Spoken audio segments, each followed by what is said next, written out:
तेरे कवन कवन गुण कह कह गावां, तू साहिब गुणी निधाना। तुमरी महिमा बरन ना साको, तू ठाकुर ऊच भगवाना। तुमरी महिमा बरन न साको, तू ठाकुर ऊच भगवाना।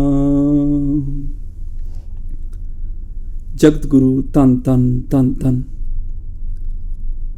ਸਾਹਿਬ ਸ੍ਰੀ ਗੁਰੂ ਨਾਨਕ ਦੇਵ ਜੀ ਮਹਾਰਾਜ ਪਾਤਸ਼ਾਹ ਜੀ ਦੇ ਪਾਵਨ ਮੁਖਾਰਬਿੰਦ ਤੋਂ ਉਚਾਰਨ ਜਪਜੀ ਸਾਹਿਬ ਦੀ ਪਾਵਨ ਬਾਣੀ ਦੀ ਵਿਚਾਰ ਨਾਲ ਅਸੀਂ ਸਾਂਝ ਪਾ ਰਹੇ ਹਾਂ। ਅੱਜ 10ਵੀਂ ਪੌੜੀ ਤੋਂ ਆਰੰਭਤਾ ਹੋਣ ਜਾ ਰਹੀ ਹੈ। ਵਿਚਾਰ ਆਰੰਭ ਕਰਨ ਤੋਂ ਪਹਿਲਾਂ ਬਹੁਤ ਹੀ ਪਿਆਰ ਸਹਿਤ ਰਸਪਿਨੀ ਆਵਾਜ਼ ਵਿੱਚ ਫਤਿਹ ਬੁਲਾਓ ਜੀ। ਵਾਹਿਗੁਰੂ ਜੀ ਕਾ ਖਾਲਸਾ, ਵਾਹਿਗੁਰੂ ਜੀ ਕੀ ਫਤਿਹ। ਸਤਿਗੁਰੂ ਗੁਰੂ ਨਾਨਕ ਸਾਹਿਬ ਜੀ ਨੇ ਜਗਤ ਨੂੰ ਇੱਕ ਏਮ ਦਿੱਤਾ ਸਚਿਆਰ ਹੋਣ ਦਾ, ਕਿ ਜਦੋਂ ਕੋਈ ਰੱਬੀ ਨਿਯਮਾਂ ਦੇ ਵਿੱਚ ਆਪਣੀ ਜ਼ਿੰਦਗੀ ਨੂੰ ਬਤੀਤ ਕਰਦਾ ਹੈ, ਰੱਬੀ ਗੁਣਾਂ ਨੂੰ ਧਾਰਨ ਕਰਕੇ ਉਹ ਸਚਿਆਰ ਹੋ ਜਾਂਦਾ ਹੈ ਤੇ ਸਚਿਆਰ ਹੋ ਕੇ ਉਹ ਪ੍ਰਭੂ ਦਾ ਰੂਪ ਬਣ ਜਾਂਦਾ ਹੈ। ਰੱਬੀ ਗੁਣ ਧਾਰਨ ਕਰਨ ਵਾਸਤੇ ਗੁਰੂ ਦੀ ਸਿੱਖਿਆ ਦੀ ਅਤ ਲੋੜ ਹੈ। ਮਤ ਵਿੱਚ ਰਤਨ ਜਵਾਹਰ ਮਾਣਕ ਜੇ ਇੱਕ ਗੁਰ ਕੀ ਸਿੱਖ ਸੁਣੀ, ਗੁਰੂ ਦੀ ਇੱਕੋ ਸਿੱਖਿਆ ਜ਼ਿੰਦਗੀ ਨੂੰ ਤਬਦੀਲ ਕਰ ਦਿੰਦੀ ਹੈ। ਮਤ ਵਿੱਚੋਂ ਕੀਮਤੀ ਗੁਣਾਂ ਦੇ ਖਜ਼ਾਨੇ ਪ੍ਰਗਟ ਕਰ ਦਿੰਦੀ ਹੈ। ਔਰ ਗੁਰੂ ਦੀ ਸਿੱਖਿਆ ਸੁਣ ਕੇ ਜ਼ਿੰਦਗੀ 'ਚ ਹੋਰ ਕੀ ਤਬਦੀਲੀਆਂ ਆਉਂਦੀਆਂ ਨੇ, ਸਤਿਗੁਰੂ ਪਾਤਸ਼ਾਹ ਅੱਗੇ ਸਾਡੇ ਜੀਵਨ ਤੇ ਅੱਜ ਮਹਿਰਾਮਤ ਕਰ ਰਹੇ ਹਨ। ਸੁਣਿਆ ਸਤ ਸੰਤੋਖ ਗਿਆਨ। ਗੁਰੂ ਦੀ ਸੱਚੀ ਸਿੱਖਿਆ ਸੁਣਨ ਦੇ ਨਾਲ ਸਤ ਦਾ ਭਾਵ ਉੱਚਾ ਆਚਰਨ। ਯਾਦ ਰੱਖਿਓ, ਜਿੱਥੇ ਸੱਸਾ ਤੱਤੇ ਨੂੰ ਸਿਹਾਰੀ ਗੁਰਬਾਣੀ 'ਚ ਆਏਗਾ ਸਤ, ਉਹਦਾ ਅਰਥ ਹੋਏਗਾ ਸਦੀਵੀ, ਸੱਚਾ, ਸੱਚ। ਜਿੱਥੇ ਸੱਸਾ ਤੇ ਤੱਤਾ ਆਏਗਾ, ਤੱਤਾ ਮੁਕਤਾ, ਉੱਥੇ ਹੋਏਗਾ ਗਿਣਤੀ ਵਾਲਾ ਸੱਤ, 7। ਤੇ ਜਿੱਥੇ ਸੱਸਾ ਤੱਤੇ ਨੂੰ ਔਂਕੜਨ ਨਾਲ ਗੁਰਬਾਣੀ ਵਿੱਚ ਆਏਗਾ, ਉੱਥੇ ਸੱਤ ਦੇ ਦੋ ਅਰਥ ਆਮ ਤੌਰ ਤੇ ਆਉਂਦੇ ਨੇ। ਇੱਕ ਹੁੰਦਾ ਦਾਨ, ਇੱਕ ਹੁੰਦਾ ਉੱਚਾ ਆਚਰਨ। ਇੱਥੇ ਸਤਿਗੁਰੂ ਉੱਚੇ ਆਚਰਨ ਦੀ ਗੱਲ ਕਰ ਰਹੇ ਨੇ। ਗੁਰੂ ਦੀ ਸੱਚੀ ਸਿੱਖਿਆ ਸੁਣਨ ਦੇ ਨਾਲ ਆਚਰਨ ਉੱਚਾ ਹੋ ਜਾਂਦਾ ਹੈ। ਮਨੁੱਖ ਦਾ ਜ਼ਿੰਦਗੀ 'ਚ ਕੋਈ ਉਦੇਸ਼ ਬਣ ਜਾਂਦਾ ਹੈ, ਉਹਨੂੰ ਕਾਮਨ ਸੈਂਸ ਮਿਲ ਜਾਂਦੀ ਹੈ, ਵਿਵੇਕ ਬੁੱਧੀ ਮਿਲ ਜਾਂਦੀ ਹੈ। ਉਹ ਪਰਖ ਕੇ ਆਪਣੇ ਆਚਰਨ ਨੂੰ ਉੱਚਾ ਕਰਦਾ ਹੈ। ਮਨ ਬਚਨ ਕਰਮ 'ਚ ਇੱਕ ਸਾਰਤਾ ਆ ਜਾਂਦੀ ਹੈ। ਸਤ ਉਹਦੇ ਜੀਵਨ ਦਾ ਹਿੱਸਾ ਹੋ ਜਾਂਦਾ ਹੈ। ਸੰਤੋਖ ਦਾ ਮਤਲਬ ਹੈ ਰਜੇਵਾਂ, ਰੱਜ। ਉਹਦੀ ਜ਼ਿੰਦਗੀ 'ਚ ਰੱਜ ਆ ਜਾਂਦਾ ਹੈ, ਰਜੇਵਾਂ ਆ ਜਾਂਦਾ ਹੈ। ਇਹਨਾਂ ਰਜੇਵਾਂ ਯਾਦ ਰੱਖਿਓ, ਸੰਤੋਖੀ ਬੰਦਾ ਜਿਹੜਾ ਖੁਦ ਰਜਿਆ ਹੋਏਗਾ ਉਹੀ ਕਿਸੇ ਨੂੰ ਕੁਝ ਵੰਡ ਸਕੇਗਾ। ਭੁੱਖਾ ਆਦਮੀ ਕਿਸੇ ਨੂੰ ਕੁਝ ਦੇ ਨਹੀਂ ਸਕਦਾ। ਸੰਤੋਖੀ ਆਤਮਿਕ ਤੌਰ ਤੇ ਰਚ ਜਾਂਦਾ ਹੈ। ਗੁਰੂ ਦਾ ਗਿਆਨ, ਗੁਰੂ ਦੀ ਸਿੱਖਿਆ ਸੰਤੋਖ ਪੈਦਾ ਕਰ ਦਿੰਦੀ ਹੈ, ਰੱਜ ਪੈਦਾ ਕਰ ਦਿੰਦੀ ਹੈ, ਤ੍ਰਿਪਤੀ। ਯਾਦ ਰੱਖਿਓ, ਮਨੁੱਖ ਦੀ ਜ਼ਿੰਦਗੀ ਦਾ ਇੱਕੋ ਇੱਕ ਮਨੋਰਥ ਹੋਣਾ ਚਾਹੀਦਾ ਹੈ, ਸਬਰ। ਸਬਰ ਜਿਹੜਾ ਹੈ ਮਨੁੱਖ ਦੀ ਦੌੜ ਖਤਮ ਕਰ ਦਿੰਦਾ ਹੈ, ਸਹਿਜ ਵਿੱਚ ਲੈ ਆਉਂਦਾ, ਟਿਕਾਅ ਵਿੱਚ ਲੈ ਆਉਂਦਾ। ਇਹਦਾ ਮਤਲਬ ਇਹ ਨਹੀਂ ਕਿ ਤਰੱਕੀ ਨਹੀਂ ਕਰਨੀ, ਵਿਕਾਸ ਨਹੀਂ ਕਰਨਾ। ਇਹਦਾ ਅਰਥ ਕਤੀ ਨਹੀਂ ਹੈ। ਸਿੱਖ ਉਦਮ ਕਰਦਾ ਹੈ, ਮਿਹਨਤ ਕਰਦਾ ਹੈ, ਵਿਕਾਸ ਕਰਦਾ ਹੈ, ਪਰ ਉਹਦੇ ਅੰਦਰ ਇੰਨਾ ਰਜੇਵਾਂ ਸੰਤੋਖ ਹੈ, ਉਹ ਕਿਸੇ ਦੂਜੇ ਦੇ ਸੁੱਖ ਨੂੰ ਦੇਖ ਕੇ ਸੜਦਾ ਨਹੀਂ ਹੈ, ਈਰਖਾ ਨਹੀਂ ਕਰਦਾ, ਉਹਦੇ ਅੰਦਰ ਸਾੜਾ ਨਹੀਂ ਹੁੰਦਾ ਕਿ ਫਲਾਣੇ ਨੇ ਕਿੱਡੀ ਵੱਡੀ ਕੋਠੀ ਲੈ ਲਈ, ਫਿਰ ਸੜੀ ਜਾਏ। ਬਲੈਕ ਮਨੀ ਦੀ ਕਮਾਈ 2 ਨੰਬਰ ਦੇ ਧੰਦੇ ਕਰਦਾ ਤੇ ਕਿਉਂ ਨਹੀਂ ਲਏਗਾ? ਉਹ ਸੜਦਾ ਨਹੀਂ ਹੈ। ਉਹ ਆਪਣਾ ਵਿਕਾਸ ਕਰਦਾ ਹੈ, ਕਿਸੇ ਨੂੰ ਪਿੱਛੇ ਕੱਟ ਕੇ ਨਹੀਂ, ਦੌੜ ਦੇ ਵਿੱਚ ਨਹੀਂ। ਉਦਾਹਰਨ ਦੇ ਤੌਰ ਤੇ ਕਿਸੇ ਦੇ ਨੰਬਰ ਆ ਗਏ 90 ਤੇ ਦੂਸਰੇ ਦੇ ਨੰਬਰ 95 ਨੇ। ਜੇ ਮੈਂ ਉਹਨੂੰ ਕੱਟਣਾ ਚਾਹਾਂ, ਜੇ ਮੈਂ ਵਿਕਾਸ ਕਰਨਾ ਹੈ, ਜੇ ਵਿਕਾਸ ਨਹੀਂ ਕਰਾਂਗਾ ਤੇ ਗੱਲ ਕਿਵੇਂ ਬਣੇਗੀ? ਮੈਂ ਉਹਨੂੰ ਕੱਟਣਾ ਹੈ, ਉਹਦੇ ਰਿਕਾਰਡ ਨੂੰ ਤੋੜਨਾ ਹੈ। ਹੁਣ ਮੈਂ ਉਹਦੇ 95 ਦੇ ਰਿਕਾਰਡ ਨੂੰ ਤੋੜਨਾ ਚਾਹਾਂ, ਸਿੱਧਾ ਸਿੱਧਾ ਉਹਦੇ ਨਾਲ ਈਰਖਾ ਹੈ ਕਿ ਉਹਨੂੰ ਪਿੱਛੇ ਕਰਨਾ ਹੈ, ਈਰਖਾ ਵੀ ਵਧੇਗੀ। ਰਿਕਾਰਡ ਤੋੜੋ, ਉਹਦਾ ਨਹੀਂ, ਆਪਣਾ ਰਿਕਾਰਡ ਤੋੜੋ ਕਿ ਅੱਜ 90 ਨੰਬਰ ਆਏ ਨੇ, ਕੱਲ ਨੂੰ ਮੈਂ 95 ਲੈ ਕੇ ਆਣੇ ਨੇ, ਅਗਲੇ ਸਾਲ ਆਪਣਾ ਰਿਕਾਰਡ ਫਿਰ ਤੋੜਨਾ ਹੈ, 100 ਲੈ ਕੇ ਆਣੇ ਨੇ। ਵਿਕਾਸ ਇੱਦਾਂ ਵੀ ਹੋ ਜਾਏਗਾ, ਉਹਦੇ ਨਾਲ ਈਰਖਾ ਸਾੜਾ ਵੀ ਨਹੀਂ ਰਹੇਗਾ ਔਰ ਆਪਣੇ ਆਪ ਨਾਲ ਕੰਪੀਟੀਸ਼ਨ ਹੋਏਗਾ। ਸੰਤੋਖ ਹੋਵੇ, ਉਦਮ ਦੇ ਨਾਲ ਹੋਵੇ। ਉਦਮ ਹੋਵੇ ਆਪਣੇ ਜੀਵਨ ਦੇ ਵਿਕਾਸ ਲਈ, ਦੂਜੇ ਨੂੰ ਦੇਖ ਕੇ ਪਿੱਛੇ ਕੱਟਣ ਨਾਲ ਨਹੀਂ। ਯਾਦ ਰੱਖਿਓ, ਬੰਦੇ ਦਾ ਅੰਦਰਲਾ ਅੰਦਰ ਹੀ ਟਿਕਿਆ ਰਵੇ, ਇਹਦੇ ਵਰਗਾ ਸੁੱਖ ਕੋਈ ਨਹੀਂ। ਜਿੱਦਣ ਅੰਦਰਲਾ ਬਾਹਰ ਆ ਜਾਂਦਾ ਹੈ, ਦੌੜ ਸ਼ੁਰੂ ਹੋ ਜਾਂਦੀ ਹੈ।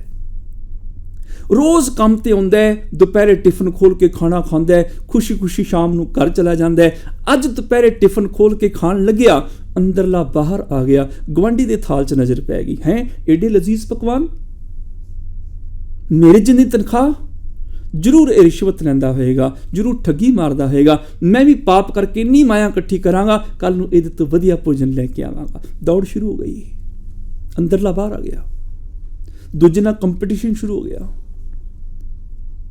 ਸ਼ਾਮ ਨੂੰ ਕੰਮ ਤੋਂ ਬਾਹਰ ਨਿਕਲਿਆ, ਗੱਡੀ 'ਚ ਬੈਠਣ ਨਹੀਂ ਲੱਗਿਆ, ਅੰਦਰਲਾ ਬਾਹਰ ਆ ਗਿਆ, ਗਵਾਂਢੀ ਦੀ ਗੱਡੀ ਦੇਖ ਲਈ, ਇੰਨੀ ਲਗਜ਼ਰੀ ਕਾਰ, ਮੇਰੇ ਜਿੰਨੀ ਤਨਖਾਹ, ਜ਼ਰੂਰ ਇਹ ਬੇਈਮਾਨੀ ਕਰਦਾ ਹੋਏਗਾ, ਮੈਂ ਵੀ ਪਾਪ ਕਰਕੇ ਇੰਨੀ ਮਾਇਆ ਇਕੱਠੀ ਕਰਾਂਗਾ, ਇਹਦੇ ਤੋਂ ਵੱਡੀ ਕਾਰ ਲੈ ਕੇ ਆਵਾਂਗਾ। ਘਰ ਪਹੁੰਚਿਆ, ਗੱਡੀ 'ਚ ਉਤਰਿਆ, ਫਿਰ ਅੰਦਰਲਾ ਬਾਹਰ ਆ ਗਿਆ, ਗਵਾਂਢੀ ਦੀ ਕੋਠੀ ਤੇ ਨਜ਼ਰ ਪੈ ਗਈ, ਏਡੀ ਵੱਡੀ ਕੋਠੀ, ਮੇਰੀ ਜਿੰਨੀ ਤਨਖਾਹ, ਮੈਂ ਹੁਣ ਬੇਈਮਾਨੀ ਕਰਾਂ, ਚੋਰੀ ਕਰਾਂ, ਝੂਠ ਬੋਲਾਂ, ਇੰਨੀ ਮਾਇਆ ਇਕੱਠੀ ਕਰਾਂਗਾ, ਇਹਦੇ ਤੋਂ ਵੱਡੀ ਕੋਠੀ ਬਣਾ ਕੇ ਦਿਖਾਵਾਂਗਾ। ਦੌੜ ਸ਼ੁਰੂ ਹੋ ਗਈ, ਅੰਦਰਲਾ ਬਾਹਰ ਆ ਜਾਏ, ਦੌੜ ਸ਼ੁਰੂ ਹੋ ਜਾਂਦੀ ਹੈ। ਰੱਬ ਨੇ ਜੋ ਦਿੱਤਾ ਹੈ ਉਹਦੇ ਸੰਤੋਖ ਵਿੱਚ ਰਹੀ, ਰੁੱਖੀ ਸੁੱਖੀ ਖਾਏ ਕੈ ਠੰਡਾ ਪਾਣੀ ਪੀਓ, ਫਰੀਦਾ ਦੇਖ ਪਰਾਈ ਚੋਪੜੀ। ਰੱਬ ਆਪਣੀ ਚੋਪੜੀ ਦੇ ਦੇਵੇ, ਖਾ ਲਈ, ਦੇਖ ਪਰਾਈ ਚੋਪੜੀ ਨਾ ਤਰਸਾਏ ਜੀਓ, ਜਿੰਦ ਨਾ ਤਰਸਾਈ ਜਾਈ। ਇਸ ਕਰਕੇ ਤੇਰੀ ਜ਼ਿੰਦਗੀ ਦਾ ਇੱਕੋ ਇੱਕ ਨਿਸ਼ਾਨਾ ਹੋਵੇ ਸਬਰ। ਇਹ ਸਵਾਓ, ਜ਼ਿੰਦਗੀ ਦਾ ਇਹੀ ਸਵਾਓ, ਮੈਨੇ ਸਵਾਰਥ, ਨਿਸ਼ਾਨਾ, ਏਮ, ਟਾਰਗੇਟ, ਲਕਸ਼, ਇਹੀ ਜੀਵਨ ਦਾ ਮਨੋਰਥ ਹੋਣਾ ਚਾਹੀਦਾ ਹੈ, ਸਬਰ। ਜੇ ਤੂੰ ਬੰਦਾ ਦ੍ਰਿੜ ਕਰੇ, ਜੇ ਇਸ ਸਬਰ ਨੂੰ ਦ੍ਰਿੜ ਕਰ ਲਵੇਂ ਨਾ, ਵੱਧ ਥੀਵੇਂ ਦਰਿਆਓ, ਵੱਧ ਕੇ ਦਰਿਆ ਦੀ ਤਰ੍ਹਾਂ ਵਿਸ਼ਾਲ ਹਿਰਦੇ ਵਾਲਾ ਹੋ ਜਾਏਗਾ। ਰੱਬ ਦੀ ਛੋਟੀ ਜਿਹੀ ਦਾਤ ਵੀ ਇੱਕ ਬੜਾ ਸਮੁੰਦਰ ਲੱਗੇਗੀ, ਵੱਧ ਕੇ ਦਰਿਆ ਦੀ ਤਰ੍ਹਾਂ ਹੋ ਜਾਏਗਾ। ਫਿਰ ਕਹੇਗਾ, ਮਾਲਕਾਂ ਜਿਨ੍ਹਾਂ ਚੀਜ਼ਾਂ ਦੇ ਮੈਂ ਯੋਗ ਨਹੀਂ ਸੀ, ਤੂੰ ਉਹ ਵੀ ਦਾਤਾਂ ਦੇ ਦਿੱਤੀਆਂ। ਮੇਰੇ ਪਾਪ ਦੇਖੇ, ਮੇਰੇ ਗੁਨਾਹ ਦੇਖੇ, ਸ਼ਾਮ ਹੁੰਦੇ ਹੁੰਦੇ 2 ਰੋਟੀਆਂ ਨਸੀਬ ਨਾ ਹੋਣ। ਜਿੰਨੀਆਂ ਪੈਰ ਪੈਰ ਤੇ ਮੈਂ ਗਲਤੀਆਂ ਕਰਦਾ ਹਾਂ, ਲਿਖੇ ਕੱਤੇ ਨਾ ਛੁੱਟੀ ਹੈ, ਖਿੰਨ ਖਿੰਨ ਭੁੱਲਣਹਾਰ ਮੇਰੇ ਗੁਨਾਹ ਦੇਖਣੇ ਸ਼ੁਰੂ ਕਰ ਦੇਵੇ। ਸ਼ਾਮ ਹੁੰਦੇ ਹੁੰਦੇ ਪਾਣੀ ਨਸੀਬ ਨਾ ਹੋਵੇ, ਪਰ ਇੰਨੇ ਸੁੱਖ ਦਿੱਤੇ ਨੇ, ਉਹਦੀ ਛੋਟੀ ਦਾਤ ਵੀ ਬੜਾ ਵੱਡਾ ਦਰਿਆ ਲੱਗੇਗੀ। ਦੇਖ, ਉਹਦੇ ਨਾਲ ਜੁੜ ਜਾਈ। ਸਬਰ ਇਹ ਸਵਾਓ, ਜੇ ਤੂੰ ਬੰਦਾ ਦ੍ਰਿੜ ਕਰੇ, ਵੱਧ ਥੀਵੇਂ ਦਰਿਆਓ, ਟੁੱਟ ਨਾ ਥੀਵੇਂ ਵਾੜਾ। ਦੇਖੀ ਟੁੱਟ ਕੇ ਵਾੜਾ ਛੱਪੜ ਨਾ ਹੋ ਜਾਈ। ਉਹ ਮਾਲਕ ਬਹੁਤ ਦਾਤਾਂ ਦੇਣ ਵਾਲਾ ਹੈ, ਸ਼ੁਕਰ ਕਰਿਆ ਕਰ। ਤੇਰਾ ਕੀਤਾ ਜਾਤੋ ਨਹੀਂ, ਮੈਨੂੰ ਜੋਗ ਕੀਤੋਈ, ਮੈਂ ਤੇਰੇ ਕੀਤੇ ਨੂੰ ਨਹੀਂ ਜਾਣ ਸਕਦਾ। ਤੂੰ ਇੰਨਾ ਯੋਗ ਕਰ ਦਿੱਤਾ, ਜਿਹੜੇ ਸੁੱਖਾਂ ਦੇ ਯੋਗ ਨਹੀਂ ਸੀ ਤੂੰ ਉਹ ਵੀ ਦੇ ਦਿੱਤੇ। ਇਹ ਹੈ ਸਬਰ, ਇਹ ਹੈ ਸੰਤੋਖ। ਇਸ ਕਰਕੇ ਸਿੱਖ ਜਦੋਂ ਨਾਮ ਦੀ ਮੰਗ ਕਰਦਾ, ਸੰਤੋਖ ਨਾਲ ਮੰਗ ਲੈਂਦਾ। ਤਨ ਦੀਆਂ ਲੋੜਾਂ ਪੂਰੀਆਂ ਹੋ ਜਾਂਦੀਆਂ ਨੇ, ਮਨ ਦੀਆਂ ਭੁੱਖਾਂ ਪੂਰੀਆਂ ਨਹੀਂ ਹੁੰਦੀਆਂ। ਇਸ ਕਰਕੇ ਦੇਹੋ ਨਾਮ ਸੰਤੋਖੀਆ, ਉਤਰੈ ਮਨ ਕੀ ਭੁੱਖ। ਮੇਰੇ ਮਨ ਦੀ ਭੁੱਖ ਉਤਰ ਜਾਏ, ਰਜੇਵਾਂ ਆ ਜਾਏ। ਸੁਣਿਆ, ਸਤ, ਸੰਤੋਖ, ਗਿਆਨ, ਗਿਆਨ ਦੀ ਲੋੜ ਹੈ। ਔਰ ਗਿਆਨ ਵੀ ਹੋਣੀ ਜ਼ਿੰਦਗੀ ਪਸ਼ੂਆਂ ਵਾਲੀ ਹੈ। ਗਿਆਨ ਪ੍ਰਕਾਸ਼ ਹੈ, ਅਗਿਆਨਤਾ ਹਨੇਰਾ ਹੈ। ਹਨੇਰੇ 'ਚ ਮਨੁੱਖ ਠੋਕਰਾਂ ਖਾਂਦਾ ਹੈ, ਗਿਆਨ ਦੀ ਰੋਸ਼ਨੀ ਮਿਲ ਜਾਏ, ਜ਼ਿੰਦਗੀ ਦਾ ਸਫ਼ਰ ਆਸਾਨੀ ਨਾਲ ਤੈਅ ਕਰ ਲੈਂਦਾ ਹੈ। ਹੇ ਸਤਿਗੁਰੂ, ਤੇਰੇ ਸੱਚੇ ਗੁਣਾਂ ਨੂੰ ਸੁਣਿਆ, ਤੇਰੀ ਸਿੱਖਿਆ ਨੂੰ ਸੁਣਿਆ, ਜੀਵਨ 'ਚ ਗਿਆਨ ਆ ਜਾਂਦਾ ਹੈ। ਸੁਣਿਆ, ਸਤ, ਸੰਤੋਖ, ਗਿਆਨ, ਗਿਆਨ ਪ੍ਰਾਪਤ ਹੋ ਜਾਂਦਾ ਹੈ। ਧਰਮ ਦੀ ਦੁਨੀਆ 'ਚ ਤਾਂ ਅਸੀਂ ਬੜੇ ਪਛੜ ਜਾਂਦੇ ਹਾਂ, ਦੁਨਿਆਵੀ ਗਿਆਨ ਬਹੁਤ ਲੈ ਲੈਂਦੇ ਹਾਂ। ਅੱਜ ਮਨੁੱਖ ਬਹੁਤ ਸਿਆਣਾ ਹੈ, 21ਵੀਂ ਸਦੀ ਦੇ 3 ਦਹਾਕੇ 'ਚ ਵਿਚਰ ਰਿਹਾ ਹੈ। ਇੰਨਾ ਸਿਆਣਾ ਹੈ, ਇੰਨਾ ਐਡਵਾਂਸਡ ਹੈ, ਇਹਨੇ ਕੋਈ ਚੀਜ਼ ਲੈ ਕੇ ਖਾਣੀ ਹੈ, ਜਾਣਨੀ ਚਾਹੁੰਦਾ ਹੈ ਇਹਦੇ 'ਚ ਕਿੰਨਾ ਸਾਲਟ ਹੈ, ਇਹਦੇ 'ਚ ਕਿੰਨੀ ਫੈਟ ਹੈ, ਕਿੰਨੀ ਸ਼ੂਗਰ ਹੈ, ਕਿੰਨੀ ਕੈਲੋਰੀਜ਼ ਨੇ। ਐਵੇਂ ਨਹੀਂ ਕੋਈ ਚੀਜ਼ ਲੈ ਕੇ ਖਾ ਲੈਂਦਾ। ਇੰਨਾ ਸਿਆਣਾ, ਕੋਈ ਕੱਪੜਾ ਹੀ ਪਾਉਣਾ, ਜਾਣਨਾ ਚਾਹੁੰਦਾ ਹੈ ਇਹਦੇ 'ਚ ਕਿੰਨੇ % ਕਾਟਨ ਹੈ, ਕਿੰਨੇ % ਪ੍ਰਿਸਟਰ ਹੈ। ਐਵੇਂ ਚੁੱਕ ਕੇ ਕੱਪੜਾ ਨਹੀਂ ਪਾ ਲੈਂਦਾ। ਇਹਨੇ ਕੰਪਿਊਟਰ ਲੈਣਾ ਹੈ, ਮੋਬਾਈਲ ਫੋਨ ਲੈਣਾ ਹੈ, ਜਾਣਨਾ ਚਾਹੁੰਦਾ ਹੈ ਇਹਦੇ 'ਚ ਕਿਹੜੇ ਕਿਹੜੇ ਫੀਚਰਸ ਨੇ, ਕਿਹੜੇ ਕਿਹੜੇ ਫੰਕਸ਼ਨ ਨੇ। ਐਵੇਂ ਨਹੀਂ ਲੈ ਆਉਂਦਾ।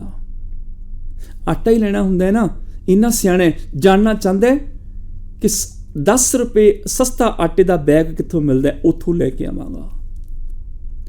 ਬਹੁਤ ਸਿਆਣੇ, ਕੋਈ ਚੀਜ਼ ਖਾਣੀ ਹੈ, ਜਾਣਨੀ ਚਾਹੁੰਦਾ ਇਹਦੇ ਵਿੱਚ ਕੀ ਹੈ। ਕੋਈ ਚੀਜ਼ ਪਹਿਨਣੀ ਹੈ, ਜਾਣਨਾ ਚਾਹੁੰਦਾ ਇਹਦੇ ਵਿੱਚ ਕੀ ਹੈ। ਪਰ ਧਰਮ ਦੀ ਦੁਨੀਆ 'ਚ ਇੰਨਾ ਪਛੜ ਗਿਆ, ਰੋਜ਼ ਜਪਜੀ ਸਾਹਿਬ ਦਾ ਪਾਠ ਕਰੀ ਜਾਂਦਾ ਪਰ ਜਾਣਨਾ ਨਹੀਂ ਚਾਹੁੰਦਾ ਇਹਦੇ ਵਿੱਚ ਹੈ ਕੀ। ਰੋਜ਼ ਪੜ੍ਹ ਰਿਹਾ ਸਵਸਤ ਆਤ ਬਾਣੀ ਬਰਮਾਓ ਸਤ ਸੁਹਾਣ ਸਦਾ ਮਨ ਚਾਓ, 40 ਸਾਲ ਤੋਂ ਪੜ੍ਹ ਰਿਹਾ। ਇਹਨੂੰ ਪੁੱਛ ਕੇ ਦੇਖੋ ਸਵਸਤ ਦਾ ਮਤਲਬ ਕੀ ਹੈ, ਆਤ ਕਿਹਨੂੰ ਕਹਿੰਦੇ ਨੇ, ਬਾਣੀ ਬਰਮਾਓ ਇਕੱਠਾ ਪੜ੍ਹਨਾ ਕਿ ਅਲੱਗ-ਅਲੱਗ ਪੜ੍ਹਨਾ ਜੀ ਪਤਾ ਨਹੀਂ। ਕੀਤੀ ਦਾਤ ਜਾਣੈ ਕੌਣ ਕੂਤ, ਇੱਥੇ ਕੂਤ ਦਾ ਅਰਥ ਕੀ ਹੈ ਪਤਾ ਨਹੀਂ। ਭੁਗਤ ਗਿਆਨ ਦਿਆ ਭੰਡਾਰਨ ਘਟ ਘਟ ਵਾਜੈ ਨਾਦ, ਭੁਗਤ ਕਿਹਨੂੰ ਕਹਿੰਦੇ ਨੇ ਪਤਾ ਨਹੀਂ। ਇੰਨਾ ਪਛੜ ਗਿਆ ਸੀ। ਮੰਨੈ ਤਰੈ ਤਾਰੇ ਗੁਰ ਸਿੱਖ, ਇੱਥੇ ਕਿੱਥੇ ਕਿੱਥੇ ਵਿਸਰਾਮ ਦੇਣੇ ਨੇ ਪਤਾ ਨਹੀਂ। ਧਰਮ ਦੀ ਦੁਨੀਆ 'ਚ ਪਛੜ ਗਿਆ, ਗਿਆਨਵਾਨ ਨਾ ਰਿਹਾ। ਜਿਸ ਦਿਨ ਗੁਰੂ ਦਾ ਗਿਆਨ ਮਿਲ ਜਾਂਦਾ ਹੈ ਜ਼ਿੰਦਗੀ 'ਚ ਕੋਈ ਸਵਾਲ ਬਚਦਾ ਨਹੀਂ। ਗੁਰੂ ਦਾ ਗਿਆਨ ਅਸੀਂ ਸਮਝ ਨਹੀਂ ਰਹੇ। ਜਪਜੀ ਸਾਹਿਬ ਤੇ ਬਹੁਤ ਪੜਿਆ, ਸਵੇਰੇ ਉੱਠਦਿਆਂ ਸਾਰ ਵਾਸ਼ਰੂਮ ਦੇ ਵਿੱਚ ਦਾਖਲ ਹੁੰਦਿਆਂ ਇੱਕ ਓਂਕਾਰ ਸਤਨਾਮ ਕਰਤਾ ਪੁਰਖ, ਨਹਾ ਧੋ ਕੇ ਕਸ਼ਹਿਰਾ ਨਚੋੜਦਿਆਂ ਹੀ ਨਾਨਕ ਤੇ ਮੁਖ ਉਜਲੇ, ਕੀਤੀ ਛੁੱਟੀ ਨਾਲ ਕਹਿ ਕੇ ਬਾਹਰ ਆ ਜਾਈਦਾ। ਸਮਝਿਆ ਕੁਛ ਵੀ ਨਹੀਂ, ਵਿਚਾਰਿਆ ਕੁਛ ਵੀ ਨਹੀਂ। ਆਪ ਪੜ੍ਹੋ, ਸਮਝੋ ਗੁਰੂ ਜੀ ਮੈਨੂੰ ਕੀ ਕਹਿ ਰਹੇ ਨੇ, ਮੈਂ ਅੱਜ ਦੀ ਜ਼ਿੰਦਗੀ ਕਿਵੇਂ ਜਿਉਣੀ ਹੈ। ਗੁਰੂ ਦੀ ਬਾਣੀ ਦੀ ਇੱਕ ਇੱਕ ਤੁਕ ਸਿਖਾਉਂਦੀ ਹੈ, ਸਿੱਖਾ ਅੱਜ ਤੂੰ ਕੀ ਕਰਨਾ ਹੈ, ਅੱਜ ਇਹ ਕਰੀ ਅੱਜ ਉਹ ਕਰੀ।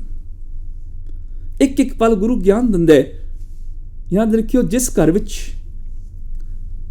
ਜਪਜੀ ਸਾਹਿਬ ਦੇ ਅਰਥਾਂ ਮੁਤਾਬਕ ਜ਼ਿੰਦਗੀ ਹੋਏਗੀ ਨਾ, ਗੁਰੂ ਦੀ ਸਿੱਖਿਆ ਸੁਣ ਲਓਗੇ, ਉੱਥੇ ਦੁੱਖ ਪਾਪ ਬਚੇਗਾ ਹੀ ਨਹੀਂ। ਉਸ ਘਰ ਵਿੱਚ ਖੇੜਾ ਤੇ ਖੁਸ਼ੀ ਹੀ ਰਹੇਗੀ। ਨਾਨਕ ਭਗਤਾਂ ਸਦਾ ਵਿਗਾਸ, ਸੁਣਿਆ ਦੁੱਖ ਪਾਪ ਕਾ ਨਾਸ਼, ਇਹ ਗੁਣ ਹੋ ਜਾਣਗੇ। ਸਦਾ ਖੇੜਾ ਵਿਗਾਸਤਾ ਰਹੇਗੀ, ਦੁੱਖ ਪਾਪ ਚਲੇ ਜਾਣਗੇ ਉੱਥੋਂ। ਜੇ ਸਾਰਾ ਪਰਿਵਾਰ ਹਰ ਰੋਜ਼ ਮਿਲ ਕੇ ਬੈਠ ਕੇ ਸਿਰਫ ਇੱਕ ਸ਼ਬਦ ਦੀ ਵਿਚਾਰ ਕਰੇ, ਗੁਰੂ ਗ੍ਰੰਥ ਸਾਹਿਬ ਦਾ ਸਹਿਜ ਪਾਠ ਰੱਖ ਲਓ, ਸਿਰਫ ਇੱਕ ਸ਼ਬਦ ਦੀ ਵਿਚਾਰ ਕਰੋ, ਇਸ ਸ਼ਬਦ ਵਿੱਚ ਗੁਰੂ ਜੀ ਮੈਨੂੰ ਕੀ ਕਹਿ ਰਹੇ ਨੇ, ਅਸੀਂ ਕਿੱਦਾਂ ਜ਼ਿੰਦਗੀ ਜਿਉਣੀ ਹੈ। ਹੋ ਸਕਦਾ ਹੈ ਪਹਿਲੇ ਮਹੀਨੇ ਤੁਹਾਨੂੰ ਅਰਥ ਨਾ ਸਮਝ ਆਉਣ, ਅਰਥ ਪੜ੍ਹੋ, ਜਿਹੜੇ ਲਿਖੇ ਹੋਏ ਨੇ ਅਰਥ ਪੜ੍ਹ ਲਓ। ਪ੍ਰੋਫੈਸਰ ਸਾਹਿਬ ਸਿੰਘ ਦੀ ਸਟੀਕ ਦਰਪਣ ਸਟੀਕ ਜਿਹੜੀ ਹੈ ਉਹ ਜ਼ਿਆਦਾ ਪ੍ਰਮਾਣਿਕ ਹੈ ਸਾਡੀ ਕੌਮ ਦੇ ਵਿੱਚ।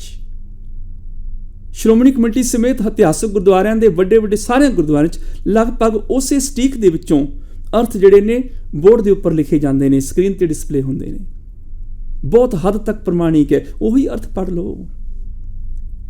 ਰੋਜ਼ ਇੱਕ ਸ਼ਬਦ ਦੇ ਅਰਥ ਪੜ੍ਹੋ ਔਰ 5 6 7 8 ਸਾਲ ਤੱਕ ਪੂਰੇ ਗੁਰੂ ਗ੍ਰੰਥ ਸਾਹਿਬ ਦੇ ਅਰਥ ਤੁਸੀਂ ਸਮਝ ਜਾਓਗੇ। ਪਹਿਲੇ ਹੋ ਸਕਦਾ 2-3 ਮਹੀਨੇ ਸਮਝ ਨਾ ਆਵੇ, ਹੌਲੀ ਹੌਲੀ ਜਦੋਂ ਸਮਝ ਆਣੀ ਸ਼ੁਰੂ ਹੋ ਜਾਏਗੀ, ਘਰ ਵਿੱਚੋਂ ਨਫ਼ਰਤ ਮੁੱਕ ਜਾਏਗੀ, ਈਰਖਾ ਮੁੱਕ ਜਾਏਗੀ, ਪ੍ਰੇਮ ਪ੍ਰਗਟ ਹੋ ਜਾਏਗਾ, ਸੁੱਖ ਸ਼ਾਂਤੀ ਆ ਜਾਏਗੀ, ਆਨੰਦ ਆ ਜਾਏਗਾ, ਜ਼ਿੰਦਗੀ ਜਿਉਣ ਦੀ ਜਾਂਚ ਪਤਾ ਲੱਗ ਜਾਏਗੀ। ਮੇਰੇ ਗੁਰੂ ਜੀ ਕਿੱਦਾਂ ਜ਼ਿੰਦਗੀ ਜਿਉਣਾ ਕਹਿ ਰਹੇ ਨੇ। ਜਿੱਥੇ ਜਪਜੀ ਸਾਹਿਬ ਦਾ ਪਾਠ ਕਰਦੇ ਹੋ, ਰੋਜ਼ ਇੱਕ ਪੌੜੀ ਦੇ ਅਰਥ ਧਿਆਨ ਨਾਲ ਪੜ੍ਹ ਲਓ ਕਿ ਅੱਜ ਗੁਰੂ ਜੀ ਕੀ ਕਹਿ ਰਹੇ ਨੇ। ਸਵਾ ਮਹੀਨੇ ਵਿੱਚ ਜਪਜੀ ਸਾਹਿਬ ਦੇ ਅਰਥਾਂ 'ਚ ਇੰਨੇ ਪਰਫੈਕਟ ਹੋ ਜਾਓਗੇ, ਜਿਵੇਂ ਜਿਵੇਂ ਬਾਣੀ ਪੜ੍ਹੋਗੇ ਲੱਗੇਗਾ ਅਸੀਂ ਗੁਰੂ ਨਾਨਕ ਸਾਹਿਬ ਨਾਲ ਬਚਨ ਕਰ ਰਹੇ ਹਾਂ, ਗੁਰੂ ਨਾਨਕ ਸਾਹਿਬ ਸਾਨੂੰ ਕੁਝ ਕਹਿ ਰਹੇ ਨੇ। ਇੱਦਾਂ ਹੀ ਬਾਕੀ ਬਾਣੀਆਂ, ਕੋਈ ਗਿਆਨ ਲਵੇ ਤੇ ਸਹੀ। ਸੁਣਿਆ ਸਤ ਸੰਤੋਖ ਗਿਆਨ, ਜਿਸ ਘਰ ਵਿੱਚ ਜਿਸ ਪਰਿਵਾਰ ਵਿੱਚ ਜਪਜੀ ਸਾਹਿਬ ਨੂੰ ਸਮਝਿਆ ਜਾਂਦਾ ਹੈ, ਉਹ ਪਰਿਵਾਰ ਸੁਖੀ ਤੇ ਸ਼ਾਂਤ ਤੇ ਖੁਸ਼ਹਾਲ ਹੋ ਜਾਂਦਾ ਹੈ। ਉਸ ਘਰ ਵਿੱਚ ਖੁਸ਼ੀਆਂ ਖੇੜੇ ਆ ਜਾਂਦੇ ਨੇ, ਗੁਰੂ ਦੇ ਗਿਆਨ ਮੁਤਾਬਕ ਜ਼ਿੰਦਗੀ ਉਹ ਜੂਣ ਲੱਗ ਜਾਂਦੇ ਨੇ। ਸੁਣਿਆ 68 ਕਾ ਇਸ਼ਨਾਨ, ਸੁਣਿਆ ਗੁਰੂ ਦੀ ਸੱਚੀ ਸਿੱਖਿਆ ਸੁਣਨ ਦੇ ਨਾਲ, ਗੁਰੂ ਦੇ ਉਪਦੇਸ਼ ਨੂੰ ਸੁਣਨ ਦੇ ਨਾਲ ਉਹ ਸੁਣਨਾ ਹੀ ਕੀ ਹੋ ਜਾਂਦਾ ਹੈ, 68 ਕਾ ਇਸ਼ਨਾਨ, ਮਾਨੋ 68 ਤੀਰਥਾਂ ਦਾ ਇਸ਼ਨਾਨ ਹੋ ਗਿਆ। ਹੁਣ ਕਿਸੇ ਤੀਰਥ ਤੇ ਭਟਕਣ ਦੀ ਲੋੜ ਨਹੀਂ ਰਹੀ। ਹੁਣ ਕਿਉਂ ਕਿਤੇ ਭਟਕੀਏ, ਹੁਣ ਤੇ ਗੁਰੂ ਦੇ ਗਿਆਨ ਦੇ ਵਿੱਚ ਇਸ਼ਨਾਨ ਕਰ ਲਿਆ। ਤੀਰਥ ਨਾਵਣ ਜਾਉ, ਤੀਰਥ ਨਾਮ ਹੈ, ਤੀਰਥ ਸ਼ਬਦ ਵਿਚਾਰ ਅੰਤਰ ਗਿਆਨ ਹੈ। ਗਿਆਨ ਅੰਦਰ ਟਿਕਿਆ, ਅੰਦਰ ਦੇ ਤੀਰਥ ਤੇ ਇਸ਼ਨਾਨ ਹੋ ਗਿਆ। ਅੰਤਰਗਤ ਤੀਰਥ ਮਲ ਨਾਓ, ਗੁਰੂ ਦਾ ਗਿਆਨ ਅੰਦਰ ਆ ਜਾਏ ਤੇ ਇਸ਼ਨਾਨ ਹੋ ਜਾਂਦਾ ਹੈ। ਅੰਮ੍ਰਿਤਸਰ ਸਤਗੁਰ ਸਤਵਾਦੀ, ਜਿਤ ਨਾਤੈ ਕਊਆ ਹੰਸ ਹੋਵੇ। ਅੰਮ੍ਰਿਤ ਮੈਨੇ ਆਤਮਿਕ ਜੀਵਨ ਦੇਣ ਵਾਲਾ, ਸਰ ਮੈਨੇ ਸਰੋਵਰ, ਆਤਮਿਕ ਜ਼ਿੰਦਗੀ ਦੇਣ ਵਾਲਾ ਸਰੋਵਰ ਜਿਹੜਾ ਹੈ ਸਤਗੁਰ ਹੈ, ਸਤਵਾਦੀ ਹੈ। ਜਿਸ ਦਿਨ ਸੱਚੇ ਗੁਰੂ ਦੇ ਗਿਆਨ ਵਿੱਚ ਅਸੀਂ ਇਸ਼ਨਾਨ ਕਰ ਲੈਂਦੇ ਹਾਂ, ਜਿਤ ਨਾਤੈ ਕਊਆ ਹੰਸ ਹੋਵੇ, ਸਾਡੀ ਕਾਂ ਵਾਲੀ ਬਿਰਤੀ ਖਤਮ ਹੋ ਜਾਂਦੀ ਹੈ, ਹੰਸ ਵਾਲੇ ਗੁਣ ਪ੍ਰਗਟ ਹੋ ਜਾਂਦੇ ਨੇ, ਸਾਡੀ ਕਾਵਾਂ ਵਾਲੀ ਮੈਲ ਉਤਰ ਜਾਂਦੀ ਹੈ, ਹੰਸ ਵਾਲਾ ਸ਼ੁਭ ਗੁਣ ਦਾ ਰੰਗ ਪ੍ਰਗਟ ਹੋ ਜਾਂਦਾ ਹੈ। ਗੁਰੂ ਦੀ ਸੱਚੀ ਸਿੱਖਿਆ ਸੁਣਨ ਨਾਲ ਕਿਤੇ 88 ਤੀਰਥਾਂ ਤੇ ਭਟਕਣ ਦੀ ਲੋੜ ਨਹੀਂ ਪੈਂਦੀ, ਬਲਕਿ ਗਿਆਨ ਦੇ ਨਾਲ ਅਸੀਂ ਆਪਣੇ ਮਨ ਨੂੰ ਸਾਫ਼ ਕਰਨਾ ਹੈ। ਭਰੀਏ ਮਤ ਪਾਪਾਂ ਕੇ ਸੰਗ, ਉਹ ਧੋਪੇ ਨਾਵੇਂ ਕੇ ਰੰਗ। ਸੁਣਿਐ ਪੜ ਪੜ ਪਾਵੇਂ ਮਾਨ। ਗੁਰੂ ਦੀ ਸਿੱਖਿਆ ਨੂੰ ਸੁਣਨ ਦੇ ਨਾਲ ਸਮਝ ਪੈ ਜਾਂਦੀ ਹੈ ਕਿ ਗੁਰੂ ਦੇ ਗਿਆਨ ਨੂੰ ਪੜ੍ਹ ਕੇ ਸਮਝ ਕੇ ਮਾਣ ਮਿਲਦਾ ਹੈ। ਮਾਣ ਗਿਆਨ ਨਾਲ ਹੀ ਮਿਲੇਗਾ, ਪੜ੍ਹਨਾ ਪਏਗਾ, ਗਿਆਨ ਵਿਚਾਰਨਾ ਪਏਗਾ, ਫਿਰ ਹੀ ਮਾਣ ਮਿਲੇਗਾ। ਫਿਰ ਉਹਨੂੰ ਪਤਾ ਹੈ ਕਿ 4 ਆਦਮੀਆਂ ਵਿੱਚ ਮੈਂ ਕਿਹੜੀ ਗੱਲ ਕਰਨੀ ਹੈ, 4 ਔਰਤਾਂ ਵਿੱਚ ਮੈਂ ਕਿਹੜੀ ਗੱਲ ਕਰਨੀ ਹੈ। ਉਹ 4 ਔਰਤਾਂ ਵਿੱਚ ਉਹਨਾਂ ਵਿੱਚੋਂ ਮਾਂ ਭੈਣ ਧੀ ਦੇਖਦਾ ਹੈ, ਆਦਮੀਆਂ ਵਿੱਚੋਂ ਪਿਤਾ ਭਰਾ ਪੁੱਤਰ ਦੇਖਦਾ ਹੈ। ਉਹਦਾ ਇੱਕ ਪਰਿਵਾਰ ਬਣ ਜਾਂਦਾ ਹੈ। ਫਿਰ ਉਸ ਪਰਿਵਾਰ ਦੇ ਨਾਲ ਜਦੋਂ ਮਿੱਠਾ ਬੋਲਦਾ ਹੈ, ਨਿਮਰਤਾ ਨਾਲ ਬੋਲਦਾ ਹੈ, ਉਹਨੂੰ ਮਾਣ ਮਿਲ ਜਾਂਦਾ ਹੈ, ਇੱਜ਼ਤ ਖੱਟ ਲੈਂਦਾ ਹੈ। ਜਿਹਨੇ ਮਾਣ ਹਾਸਲ ਕਰਨਾ ਹੈ ਉਹਨੂੰ ਗਿਆਨ ਦੀ ਅਤ ਲੋੜ ਹੈ। ਗਿਆਨ ਜ਼ਿੰਦਗੀ ਜਿਉਣਾ ਸਿਖਾਉਂਦਾ ਹੈ। ਸੁਣਿਐ ਪੜ ਪੜ ਪਾਵੇਂ ਮਾਣ। ਉਹਨੂੰ ਪਤਾ ਲੱਗ ਜਾਂਦਾ ਮੈਂ ਵਿਹਾਰ ਕਿਵੇਂ ਦਾ ਕਰਨਾ ਹੈ। ਲੋਕ ਆਖਦੇ ਨੇ ਇਹ ਲੋਕ ਚੰਗੇ ਨਹੀਂ ਹਨ, ਦੁਨੀਆ ਦੇ, ਇਹ ਭਲਾ ਨਹੀਂ ਕਰਦੇ। ਪੁੱਛੋ ਤੂੰ ਕਿੰਨਾ ਕੁ ਭਲਾ ਕੀਤਾ ਹੈ, ਤੂੰ ਕਿੰਨੇ ਕੁ ਭਲਾਈ ਦੇ ਕਾਰਜ ਕੀਤੇ ਨੇ। ਲੋਕ ਜੀ ਮਿੱਠਾ ਨਹੀਂ ਬੋਲਦੇ, ਪੁੱਛੋ ਤੂੰ ਕਿੰਨਾ ਕੁ ਮਿੱਠਾ ਬੋਲਿਆ ਕਿਸੇ ਨਾਲ। ਲੋਕ ਨਿਮਰਤਾ 'ਚ ਨਹੀਂ ਆਉਂਦੇ, ਤੇਰੇ 'ਚ ਕਿੰਨੀ ਕੁ ਨਿਮਰਤਾ ਹੈ। ਫਤਿਹ ਵੀ ਬੁਲਾਉਣ ਨੂੰ ਤਿਆਰ ਨਹੀਂ, ਇੱਦਾਂ ਆਕੜ ਕੇ ਤੁਰਦਾ ਮਨ ਜਿਵੇਂ ਕਿਸੇ ਨੇ ਗਰਦਨ ਦੇ ਵਿੱਚ ਕਿੱਲਾ ਠੋਕਿਆ ਹੋਵੇ। ਚਾਹੁੰਦਾ ਹੈ ਲੋਕ ਮੇਰੇ ਅੱਗੇ ਝੁਕਣ, ਨਿਮਰਤਾ ਦਿਖਾਣ। ਤੂੰ ਕਿੰਨੀ ਕੁ ਨਿਮਰਤਾ ਦਿਖਾਈ, ਤੂੰ ਕਿੰਨਾ ਕੁ ਸੰਸਾਰ ਦਾ ਭਲਾ ਕੀਤਾ। ਉਹ ਉਦੋਂ ਹੋਏਗਾ ਜਦੋਂ ਗੁਰੂ ਦੇ ਗਿਆਨ ਨੂੰ ਅਸੀਂ ਵਰਤੋਂ 'ਚ ਲੈ ਕੇ ਆਵਾਂਗੇ, ਫਿਰ ਮਾਣ ਮਿਲੇਗਾ। ਜੇ ਮੈਂ ਕਿਸੇ ਨੂੰ ਮਿੱਠਾ ਬੋਲਦਾ ਹਾਂ ਮੈਨੂੰ ਮਾਣ ਮਿਲਦਾ ਹੈ, ਕਿਸੇ ਦੀ ਮਦਦ ਕਰਦਾ ਹਾਂ ਮਾਣ ਮਿਲਦਾ ਹੈ। ਕੁਝ ਕਰਨਾ ਤੇ ਪਏਗਾ ਨਾ। ਔਰ ਜਿਨ੍ਹਾਂ ਸਮਾਜ ਦੇ ਲਈ ਕੁਝ ਕੀਤਾ, ਜਿਨ੍ਹਾਂ ਸਾਰੇ ਸੰਸਾਰ ਵਿੱਚ ਬੈਠੇ ਹੋਏ ਰੱਬ ਨੂੰ ਦੇਖ ਕੇ ਰੱਬ ਦੀ ਸੇਵਾ ਕੀਤੀ, ਉਹਨਾਂ ਮਾਣ ਹਾਸਲ ਕੀਤਾ। ਵਿੱਚ ਦੁਨੀਆ ਸੇਵ ਕਮਾਈ ਹੈ ਤਾਂ ਦਰਗਾਹ ਬੈਸਣ ਪਾਈ ਹੈ। ਜਿਹਨੇ ਦੁਨੀਆ ਵਿੱਚ ਵਸਦੇ ਰੱਬ ਦੀ ਸੇਵਾ ਕੀਤੀ, ਉਹ ਰੱਬ ਦੀ ਦਰਗਾਹ 'ਚ ਪ੍ਰਵਾਨ ਹੈ। ਰੱਬ ਦਾ ਦਰਬਾਰ ਕਣ ਕਣ ਵਿੱਚ ਸਜਿਆ ਹੋਇਆ ਹੈ। ਹਰ ਇਸਤਰੀ ਔਰਤ ਵਿੱਚ ਉਹੀ ਤੇ ਬੈਠਾ ਹੈ। ਉਹਦੀ ਸੇਵਾ ਕਰੋ ਤੇ ਮਾਣ ਲੈ ਲਓ। ਤੇ ਇਹ ਉਹ ਮਾਣ ਹੋਏਗਾ ਜਿਹਨੂੰ ਫਿਰ ਦੁਨੀਆ ਦੀ ਤਾਕਤ ਨਹੀਂ ਖਤਮ ਕਰ ਸਕਦੀ। ਪੰਜਾਬ ਦੀ ਧਰਤੀ ਤੇ ਕੋਈ ਵੀ ਮੁੱਖ ਮੰਤਰੀ ਆ ਜਾਏ, ਵੱਡੀ ਤੋਂ ਵੱਡੀ ਪਾਰਟੀ ਦਾ ਤਾਕਤਵਰ ਮੁੱਖ ਮੰਤਰੀ ਆ ਜਾਏ, ਕਿੰਨੀ ਉਹਦੇ ਕੋਲ ਪਾਵਰ ਹੋਵੇ, ਪਰ ਭਗਤ ਪੂਰਨ ਸਿੰਘ ਦੇ ਮਾਣ ਨੂੰ ਉਹ 1 ਇੰਚ ਵੀ ਨੀਵਾਂ ਨਹੀਂ ਕਰ ਸਕਦਾ। ਜੋ ਭਗਤ ਪੂਰਨ ਸਿੰਘ ਕਰਕੇ ਗਏ ਨੇ ਨਾ, ਪਿੰਗਲਵਾੜਾ ਖੋਲ ਕੇ ਗਏ, ਜੋ ਸਮਾਜ ਲਈ ਉਹ ਕਰਕੇ ਗਏ, ਉਹਨਾਂ ਦੇ ਮਾਣ ਨੂੰ ਉਹ ਨੀਵਾਂ ਨਹੀਂ ਕਰ ਸਕਦੇ, ਭਾਵੇਂ ਜਿੰਨੀ ਮਰਜ਼ੀ ਕਿਸੇ ਕੋਲ ਤਾਕਤ ਹੋਵੇ। ਭਗਤ ਪੂਰਨ ਸਿੰਘ ਦਾ ਮਾਣ ਉਨਾ ਹੀ ਰਹੇਗਾ। ਮਾਪਿਓ ਨੇ ਆਪਣੇ ਸਕੇ ਬੱਚਿਆਂ ਨੂੰ ਘਰੋਂ ਬਾਹਰ ਕੱਢ ਦਿੱਤਾ। ਇਹ ਅਪਾਹਜ ਨੇ, ਲੂਲੇ ਲੰਗੜੇ ਨੇ, ਅਸੀਂ ਨਹੀਂ ਸਾਂਭ ਸਕਦੇ। ਉਹਨਾਂ ਨੂੰ ਚੁੱਕ ਕੇ ਆਪਣੇ ਗਲੇ ਨਾਲ ਲਾ ਲਿਆ ਭਗਤ ਪੂਰਨ ਸਿੰਘ ਨੇ। ਲੋਕਾਂ ਨੇ ਆਪਣੇ ਬਜ਼ੁਰਗਾਂ ਨੂੰ, ਜਿਨ੍ਹਾਂ ਨੇ ਪੈਦਾ ਕੀਤਾ ਸੀ, ਜਨਮ ਦਿੱਤਾ ਸੀ, ਪਾਲ ਪੋਸ ਕੇ ਵੱਡਾ ਕੀਤਾ ਸੀ, ਪੜ੍ਹਾਇਆ ਲਿਖਾਇਆ ਸੀ, ਜਦੋਂ ਉਹ ਬੁੱਢੇ ਹੋਏ ਉਹਨਾਂ ਨੂੰ ਘਰੋਂ ਬਾਹਰ ਕੱਢ ਦਿੱਤਾ। ਅਸੀਂ ਇਹਨਾਂ ਨੂੰ ਸਾਂਭ ਨਹੀਂ ਸਕਦੇ। ਉਹਨਾਂ ਬਜ਼ੁਰਗਾਂ ਨੂੰ ਘਰ ਲੈ ਕੇ ਆ ਗਏ ਭਗਤ ਪੂਰਨ ਸਿੰਘ। ਨਾ ਸਿਰਫ ਪੂਰਨ ਸਿੰਘ ਹੈ, ਗੁਣਾਂ ਨੇ ਭਗਤ ਕਰ ਦਿੱਤਾ। ਰਸਤੇ ਤੇ ਤੁਰੇ ਜਾਂਦੇ ਨੇ, ਰਸਤੇ 'ਚ ਗੋਬਰ ਪਿਆ, ਗੋਹਾ ਪਿਆ ਮੱਝ ਦਾ। ਰਸਤਾ ਕਿਸੇ ਦਾ ਹੈ, ਮੱਝ ਦਾ ਗੋਹਾ ਕਿਸੇ ਦਾ ਹੈ, ਖੇਤ ਕਿਸੇ ਦਾ ਹੈ। ਚੁੱਕ ਚੁੱਕ ਕੇ ਉਸ ਗੋਹੇ ਨੂੰ ਖੇਤਾਂ 'ਚ ਸੁੱਟ ਰਹੇ ਨੇ। ਨਾਲੇ ਰਸਤਾ ਸਾਫ਼ ਕਰ ਰਹੇ ਨੇ, ਨਾਲੇ ਖੇਤਾਂ ਨੂੰ ਖਾਦ ਦੇ ਰਹੇ ਨੇ। ਗੋਹਾ ਕਿਸੇ ਦਾ, ਸੜਕ ਕਿਸੇ ਦੀ, ਖੇਤ ਕਿਸੇ ਦੇ ਨੇ, ਸੇਵਾ ਇਹ ਕਰ ਰਹੇ ਨੇ। ਮਾਣ ਤਾਂ ਹੀ ਮਿਲਿਆ ਨਾ, ਕੁਝ ਕਰਕੇ ਗਏ। ਲੂਲੇ ਲੰਗੜੇ ਬੇਆਸਰੇ ਨਥਾਵਿਆਂ ਨੂੰ ਆਪਣੇ ਘਰ ਥਾਂ ਦਿੱਤੀ, ਘਰ ਪਿੰਗਲਵਾੜਾ ਹੋ ਗਿਆ। ਅੱਜ ਪੰਜਾਬ ਵਿੱਚ ਕੋਈ ਚੋਟੀ ਦਾ ਪਾਵਰਫੁਲ ਮੁੱਖ ਮੰਤਰੀ ਵੀ ਆ ਜਾਏ, ਉਹਦੇ ਕੋਲ ਇੰਨੀ ਤਾਕਤ ਨਹੀਂ ਭਗਤ ਪੂਰਨ ਸਿੰਘ ਦੇ ਮਾਣ ਨੂੰ 1 ਇੰਚ ਵੀ ਨੀਵਾਂ ਕਰ ਸਕੇ। ਜਿਹੜਾ ਉਹ ਮਾਣ ਖੱਟ ਕੇ ਕੌਣ ਲਾ ਸਕਦਾ ਹੈ, ਕੌਣ ਖੋ ਸਕਦਾ ਹੈ? ਉਹ ਇੱਜ਼ਤ ਕੌਣ ਖੋ ਸਕਦਾ ਹੈ? ਕੁਝ ਕਰਾਂਗੇ ਤੇ ਇੱਜ਼ਤ ਮਿਲੇਗੀ ਨਾ। ਸਮਾਜ ਲਈ ਕੁਝ ਕਰਕੇ ਜਾਵਾਂਗੇ ਤੇ ਮਾਣ ਮਿਲੇਗਾ। ਭਾਈ ਕਨ੍ਹਈਆ ਜੀ ਨੇ ਬਿਨਾਂ ਵਿਤਕਰੇ ਦੇ ਸਭ ਨੂੰ ਜਲ ਛਕਾਇਆ, ਜ਼ਖਮੀਆਂ ਦੀ ਮਲਮ ਪੱਟੀ ਕੀਤੀ, ਉਹਨਾਂ ਨੂੰ ਮੋਢਿਆਂ ਤੇ ਚੁੱਕ ਕੇ ਤੰਬੂਆਂ ਤੱਕ ਛੱਡ ਕੇ ਆਏ। ਮਾਣ ਮਿਲਿਆ ਨਾ? ਸਾਨੂੰ ਨਹੀਂ ਮਿਲਿਆ, ਕਿਉਂਕਿ ਅਸੀਂ ਕੀਤਾ ਨਹੀਂ ਕੁਛ। ਗੁਰੂ ਦੇ ਗਿਆਨ ਨੂੰ ਪੜ੍ਹ ਕੇ ਪਤਾ ਲੱਗਦਾ ਸੇਵਾ ਕਿਵੇਂ ਕਰਨੀ ਦੁਨੀਆ ਦੀ, ਫਿਰ ਮਾਣ ਮਿਲਦਾ ਹੈ।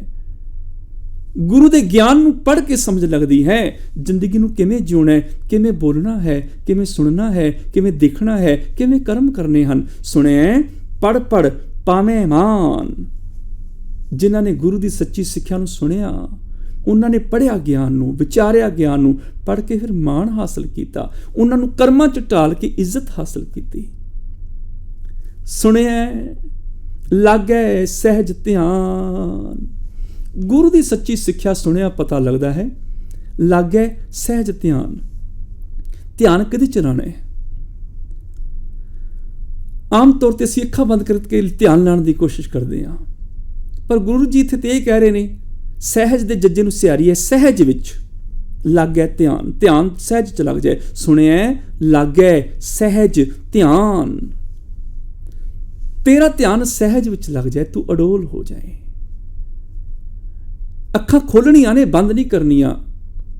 ਅੱਖਾਂ ਬੰਦ ਕਰਾਉਣ ਵਾਲੇ ਅੱਖੀ ਘੱਟਾ ਪਾ ਕੇ ਲੁੱਟ ਜਾਂਦੇ ਨੇ। ਅੱਖੀ ਤਾਂ ਮਿਟੈ ਨਾਕ ਪਕੜੈ ਠਗਣ ਕੋ ਸੰਸਾਰ। ਤੂੰ ਅੱਖਾਂ ਖੋਲ, ਜਾਗ ਜਾ, ਹੋਸ਼ ਵਿੱਚ ਆ। ਜਾਗੋ ਜਾਗੋ ਸੁੱਤਿਓ ਚੱਲਿਆ ਵਣਜਾਰਾ। ਸੁਚੇਤ ਹੋ ਜਾਓ, ਮਨ ਕਰਕੇ ਅੱਖਾਂ ਖੋਲੋ। ਜਾਗ ਲਿਓ ਰੇ ਮਨਾ, ਜਾਗ ਲਿਓ ਕਹਾਂ ਗਾਫਲ ਸੋਇਆ।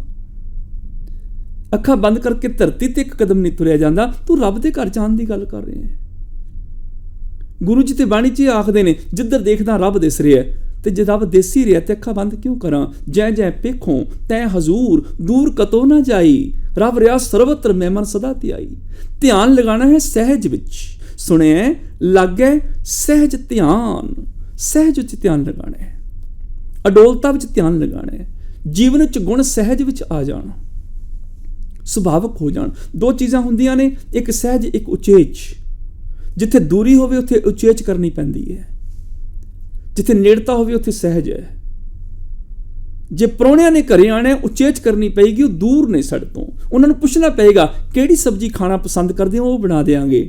ਪਰ ਕੋਈ ਮਾਂ ਆਪਣੇ ਪੁੱਤਰ ਨੂੰ ਨਹੀਂ ਪੁੱਛਦੀ ਕਿਹੜੀ ਸਬਜ਼ੀ ਖਾਣਾ ਪਸੰਦ ਕਰੇਗਾ। ਉਹਨੂੰ ਪਤਾ ਹੈ ਮੇਰੇ ਪੁੱਤਰ ਨੂੰ ਕੀ ਪਸੰਦ ਹੈ ਕੀ ਨਹੀਂ, ਸੁਭਾਵਕ ਹੀ ਬਣਾ ਦਿੰਦੀ ਹੈ। ਜਿੱਥੇ ਕਦੀ ਕਦੀ ਪਾਠ ਕਰਨਾ, ਉਚੇਚ ਕਰਨੀ ਪਏਗੀ। ਅੱਜ ਨਿਤਨੇਮ ਕਰਾਂ ਕਿ ਨਾ ਕਰਾਂ, ਅੱਜ ਟਾਈਮ ਹੈ ਮੇਰੇ ਕੋਲ, ਬਿਮਾਰ ਤੇ ਨਹੀਂ, ਕੋਈ ਕੰਮ ਤੇ ਨਹੀਂ ਜ਼ਰੂਰੀ। ਤੇ ਜਿੱਥੇ ਰੋਜ਼ ਨਿਤਨੇਮ ਕਰਨਾ, ਪਤਾ ਹੀ ਉਦੋਂ ਲੱਗਦਾ ਹੈ ਜਦੋਂ ਹੱਥ 'ਚ ਗੁਟਕਾ ਫੜ ਕੇ ਬਹਿ ਜਾਂਦਾ ਹੈ। ਸਹਿਜ ਹੈ ਨਾ, ਉਚੇਚ ਨਹੀਂ ਕਰਨੀ ਪਈ। ਜਿੱਥੇ ਕਦੀ ਕਦੀ ਗੁਰਦੁਆਰੇ ਜਾਣਾ, ਉਚੇਚ ਕਰਨੀ ਪਏਗੀ। ਅੱਜ ਗੁਰਦੁਆਰੇ ਜਾਵਾਂ ਕਿ ਨਾ ਜਾਵਾਂ, ਮੌਸਮ ਠੀਕ ਹੈ, ਕੰਮ ਤੇ ਨਹੀਂ ਕੋਈ। ਤੇ ਜਿੱਥੇ ਰੋਜ਼ ਗੁਰਦੁਆਰੇ ਜਾਂਦਾ, ਭਾਵੇਂ ਮੀਂਹ ਵੀ ਪੈਂਦਾ ਹੋਵੇ, ਪਤਾ ਹੀ ਉਦੋਂ ਲੱਗਦਾ ਜਦੋਂ ਜੁੱਤੀ ਪਾ ਕੇ ਤੁਰ ਪੈਂਦਾ ਹੈ। ਸਹਿਜ ਹੈ ਨਾ। ਇਸੇ ਤਰ੍ਹਾਂ ਗੁਣਾਂ 'ਚ ਸਹਿਜ ਲੈ ਕੇ ਆਉਣਾ ਹੈ। ਜਿਹੜਾ ਸਾਡੇ ਮਨ ਵਿੱਚ ਸੰਕਲਪ ਉੱਠਦਾ ਹੈ, ਵਿਚਾਰ, ਉਹ ਕਰਮ ਬਣ ਜਾਂਦਾ ਹੈ। ਜਿਹੜਾ ਕੰਮ ਅਸੀਂ ਬਾਰ-ਬਾਰ ਕਰਦੇ ਹਾਂ, ਉਹ ਸਾਡੇ ਸੁਭਾਅ 'ਚ ਸ਼ਾਮਲ ਹੋ ਜਾਂਦਾ ਹੈ। ਜਿਹੜਾ ਸੁਭਾਅ 'ਚ ਆਉਂਦਾ, ਉਹ ਸਹਿਜ ਹੋ ਜਾਂਦਾ ਹੈ, ਉਚੇਚ ਨਹੀਂ ਕਰਨੀ ਪੈਂਦੀ। ਰੋਜ਼ ਕਰੋ, ਗੁਰਦੁਆਰੇ ਜਾਂਦੇ, ਗੁਰਦੁਆਰਿਓਂ ਕਰ, ਕਰੋ ਗੁਰਦੁਆਰਿਓਂ ਕਰ। ਇੰਨਾ ਸਹਿਜ ਬਣ ਗਿਆ, ਸੁਭਾਅ ਬਣ ਗਿਆ। ਅੱਜ ਘਰੋਂ ਨਿਕਲਿਆ, ਗੁਰਦੁਆਰੇ ਪਹੁੰਚ ਗਿਆ, ਉੱਥੇ ਜਾ ਕੇ ਯਾਦ ਆਇਆ ਅੱਜ ਤੇ ਮੈਂ ਸ਼ਾਪਿੰਗ ਕਰਨ ਜਾਣਾ ਸੀ। ਪਰ ਸੁਭਾਅ ਬਣ ਗਿਆ ਨਾ, ਬਾਰ-ਬਾਰ ਕਰਮ ਕੀਤਿਆਂ। ਧਿਆਨ ਸਹਿਜ ਵਿੱਚ ਲਗਾਉਣਾ ਹੈ। ਸ਼ੁਭ ਗੁਣਾਂ ਦਾ ਬਾਰ-ਬਾਰ ਅਭਿਆਸ ਕਰਨਾ, ਸੱਚ ਬੋਲਣ ਦਾ, ਇਮਾਨਦਾਰੀ ਦਾ। ਉਹ ਸਹਿਜ ਵਿੱਚ ਆ ਜਾਏ, ਟਿਕ ਜਾਏ। ਉਹ ਗੁਣ ਸਹਿਜ ਵਿੱਚ ਆ ਜਾਣ, ਸੁਭਾਅ ਬਣ ਜਾਣ। ਹਰਨਾਕਸ਼ ਨੂੰ ਪਤਾ ਹੈ ਕਿ ਪ੍ਰਹਲਾਦ ਨੂੰ ਰਾਮ ਕਹਿਣ ਦੀ ਆਦਤ ਪੈ ਗਈ ਹੈ, ਕਿਉਂਕਿ ਬਾਰ-ਬਾਰ ਉਹਨੇ ਲਿਆ ਨਾ ਨਾਮ। ਤੇ ਉਹਨੇ ਕਹਿ ਦਿੱਤਾ, ਤੂੰ ਰਾਮ ਕਹਿਣ ਕੀ ਛੋੜ ਬਾਣ, ਬਾਣ ਮੈਨੇ ਆਦਤ। ਰਾਮ ਕਹਿਣ ਦੀ ਆਦਤ ਛੱਡ ਦੇ, ਤੁਝੇ ਤੁਰਤ ਛਡਾਓ ਮੇਰੇ ਕਿਉਂ ਮਾਨ। ਤੇ ਪ੍ਰਹਲਾਦ ਹੱਸ ਕੇ ਆਖਦਾ, ਜੇ ਪਤਾ ਹੈ ਆਦਤ ਹੈ, ਮੇਰੇ ਸੁਭਾਅ 'ਚ ਹੈ, ਸਹਿਜ ਵਿੱਚ ਹੈ, ਹੁਣ ਛੱਡੀ ਨਹੀਂ ਜਾ ਸਕਦੀ। ਭਾਵੇਂ ਜਿੰਨਾ ਮਰਜ਼ੀ ਜ਼ੁਲਮ ਕਰ ਲਓ, ਮੇ ਕੋ ਕਹਾਂ ਸਤਾਵੋ ਬਾਰ ਬਾਰ। ਪ੍ਰਭ ਜਲ ਥਲ ਗਿਰ ਕੀਏ ਪਹਾੜ, ਇੱਕ ਰਾਮ ਨਾ ਛੋਡੋ ਗੁਰੇਗਾਲ। ਮੇ ਕੋ ਘਰ ਜਲ ਭਾਵੇਂ ਮਾਰ ਡਾਲ। ਹੁਣ ਤੇ ਸਹਿਜ ਵਿੱਚ ਆ ਗਿਆ ਨਾ। ਸੁਣਿਐ ਲਾਗੈ ਸਹਿਜ ਧਿਆਨ। ਅਸੀਂ ਧਿਆਨ ਲਗਾਉਣਾ ਸੀ ਸਹਿਜ ਵਿੱਚ, ਉਹ ਧਿਆਨ ਲਗਾਇਆ ਨਹੀਂ। ਸਾਡੇ ਧਿਆਨ ਤੇ ਹੋਰ ਪਾਸੇ ਨੇ। ਅੱਖਾਂ ਬੰਦ ਕਰ ਲਈਆਂ ਅਸੀਂ, ਪਤਾ ਨਹੀਂ ਲੱਗ ਰਿਹਾ ਸਾਨੂੰ ਲੋਕ ਲੁੱਟ ਰਹੇ ਨੇ, ਕੇਸਾਂ ਦੀ ਬੇਅਦਬੀ ਹੋ ਰਹੀ ਹੈ, ਨਸ਼ੇ ਚੱਲ ਰਹੇ ਨੇ, ਅਸੀਂ ਅੱਖਾਂ ਮੀਟੀ ਬੈਠੇ ਹਾਂ। ਗਵਾਂਢੀ ਜਿਹੜੇ ਮਤ ਦੇ ਪ੍ਰਚਾਰਕ ਨੇ, ਬਾਹਰਲਿਆਂ ਮਤਾਂ ਦੇ, ਬਾਹਰਲਿਆਂ ਦੇਸ਼ਾਂ ਦੇ, ਉਹ ਕਹਿ ਰਹੇ ਨੇ ਸਾਡੇ ਧਰਮ ਸਥਾਨ ਤੇ ਆਣਾ, ਕਿਰਪਾਨਾਂ ਬਾਹਰ ਲਾ ਕੇ ਆਓ। ਅਸੀਂ ਅੱਖਾਂ ਬੰਦ ਕਰਕੇ ਬੈਠੇ ਹੋਏ ਹਾਂ, ਕਰੀ ਜਾਓ ਜੋ ਮਰਜ਼ੀ। ਅਸੀਂ ਅੱਖਾਂ ਖੋਲ ਨਹੀਂ ਰਹੇ। ਜਾਤੀਵਾਦ ਫੈਲਿਆ ਹੋਇਆ ਹੈ, ਊਚ ਨੀਚ ਦੇ ਵਿਤਕਰੇ ਚੱਲ ਰਹੇ ਨੇ, ਅਸੀਂ ਅੱਖਾਂ ਬੰਦ ਕਰਕੇ ਬੈਠੇ ਹਾਂ। ਰਾਜਨੀਤਿਕ ਲੋਕ ਜ਼ੁਲਮ ਕਰ ਰਹੇ ਨੇ ਪ੍ਰਜਾ ਦੇ ਉੱਪਰ, ਅਸੀਂ ਅੱਖਾਂ ਬੰਦ ਕਰਕੇ ਬੈਠੇ ਹਾਂ। ਆਵਾਜ਼ ਨਹੀਂ ਉਠਾ ਰਹੇ ਸੱਚ ਹੱਕ ਦੇ ਲਈ, ਜ਼ੁਲਮ ਦੇ ਖਿਲਾਫ ਆਵਾਜ਼ ਨਹੀਂ ਉਠਾ ਰਹੇ, ਅੱਖਾਂ ਬੰਦ ਕਰਕੇ ਬੈਠੇ ਹਾਂ, ਚੁੱਪ ਕਰਕੇ ਬੈਠੇ ਹਾਂ। ਤਾਂ ਹੀ ਗੁਰੂ ਜੀ ਨੇ ਕਿਹਾ ਸੀ, ਬੋਲ ਸੋ ਧਰਮੀੜਿਆ ਮੌਨ ਕਤ ਧਾਰੀ ਰਾਮ। ਜੇ ਧਰਮੀ ਹੈ ਤੇ ਬੋਲ, ਚੁੱਪ ਕਿਉਂ ਕਰ ਗਏ? ਜ਼ੁਲਮ ਦੇ ਖਿਲਾਫ ਆਵਾਜ਼ ਉਠਾ। ਜੇ ਗੁਰੂ ਨਾਨਕ ਪਾਤਸ਼ਾਹ ਵੀ ਭੋਰੇ 'ਚ ਬੈਠੇ ਹੁੰਦੇ ਅੱਖਾਂ ਬੰਦ ਕਰਕੇ, ਫਿਰ ਬਾਬਰ ਨੂੰ ਜ਼ਾਬਰ ਕਿਹਨੇ ਕਹਿਣਾ ਸੀ? ਗੁਰੂ ਨਾਨਕ ਪਾਤਸ਼ਾਹ ਨੇ ਪੂਰਨੇ ਪਾ ਕੇ ਦਿਖਾਏ, ਐ ਬਾਬਰ ਐਡਾ ਜ਼ੁਲਮ ਨਾ ਕਰ, ਪਾਪ ਕੀ ਜੰਜ ਲੈ ਕਾਬਲੋਂ ਤਾਇਆ, ਜੋਰੀ ਮੰਗਿਆ ਦਾਨ ਵੇਲਾ ਲੋ। ਅੱਖਾਂ ਖੋਲਣੀਆਂ ਨੇ, ਧਿਆਨ ਸਹਿਜ ਵਿੱਚ ਲਗਾਉਣਾ ਹੈ, ਅਡੋਲਤਾ ਵਿੱਚ। ਸ਼ੁਭ ਗੁਣ ਸੁਭਾਵਕ ਸਾਡੀ ਜ਼ਿੰਦਗੀ 'ਚ ਆ ਜਾਣ, ਤਾਂ ਹੀ ਜਦੋਂ ਮਨ ਬਚਨ 'ਚ ਇਕਸਾਰਤਾ ਆ ਜਾਏਗੀ, ਸਾਡੇ ਕਰਮਾਂ ਦੇ ਵਿੱਚ, ਮਨ ਵਿੱਚ, ਬਚਨਾਂ ਦੇ ਵਿੱਚ ਰੱਬੀ ਗੁਣ ਇਕਸਾਰ ਆ ਜਾਣਗੇ, ਸਾਡੇ ਜੀਵਨ 'ਚ ਸਹਿਜ ਆ ਜਾਏਗਾ।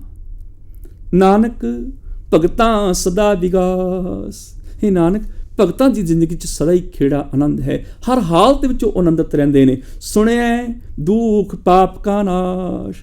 ਗੁਰੂ ਦੀ ਸੱਚੀ ਸਿੱਖਿਆ ਨੂੰ ਸੁਣਿਆ, ਜ਼ਿੰਦਗੀ ਵਿੱਚੋਂ ਦੁੱਖ ਪਾਪ ਨਾਸ਼ ਹੋ ਜਾਂਦੇ ਨੇ, ਉਹਨਾਂ ਦੀ ਜ਼ਿੰਦਗੀ ਜਿਹੜੀ ਹੈ ਆਨੰਦਮਈ ਹੋ ਜਾਂਦੀ ਹੈ। ਹੋਈਆਂ ਭੁੱਲਾਂ ਖਿਮਾ। ਫਤਿਹ ਬੁਲਾਓ ਜੀ। ਵਾਹਿਗੁਰੂ ਜੀ ਕਾ ਖਾਲਸਾ, ਵਾਹਿਗੁਰੂ ਜੀ ਕੀ ਫਤਿਹ।